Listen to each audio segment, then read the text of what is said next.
This is an update to my award-winning sourdough cracker video that I made a few months ago, but I've improved the recipe to make it even easier, faster, and more delicious. So let me share that with you now. It doesn't matter how much starter you have because the ratio of starter to flour to oil is always 3 to 1 to 1.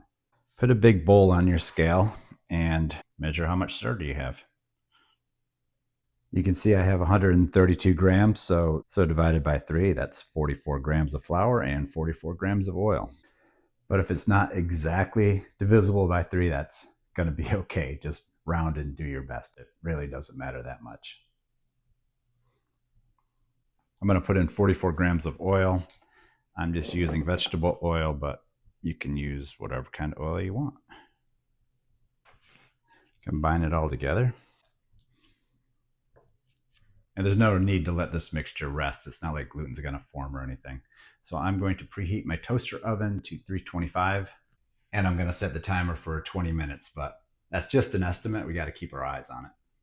If you watched my last viral internet breaking video on how to make sourdough crackers, you remember I went through this complex pressing process with parchment paper. It was quite ridiculous. There's a much simpler and effective way, and I'll show you right now. Take your starter flour oil mixture and just plop it straight onto the metal pan. And because you've been using the spatula the whole time, your spatula is a little oily, so it's not going to stick. And just start patting it out. Because there's so much oil in your flour, it's going to spread pretty smoothly. And you want to make this as thin as possible. And I don't know, I think it's kind of fun actually to spread it out like this. Because believe it or not, if you take your time, you'll make a super thin layer that spreads all the way across. And the thinner, the better, of course, because the thinner it is, the more crispy it's going to be. So just when you think you can't mush it out anymore, mush it out a little more. But don't spread it so thinly that, you can see the pan underneath. You got to fix that. So keep mushing, keep patting. Okay. Don't forget the topping, because the topping is what makes the cracker. And our favorite is this everything bagel seasoning from our sponsor Costco. Be sure to apply this topping liberally.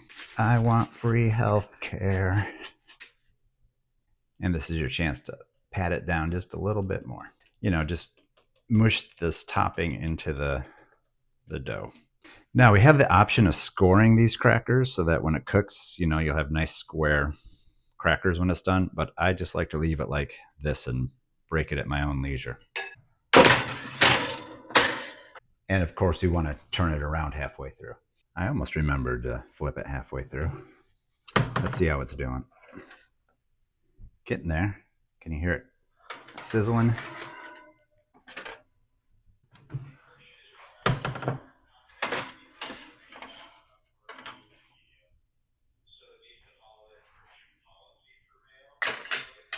We could have scored this before we cooked it, and then we would have nice even squares. But if you don't score it first, then you can have this kind of rustic look to your crackers. Either way, they're delicious.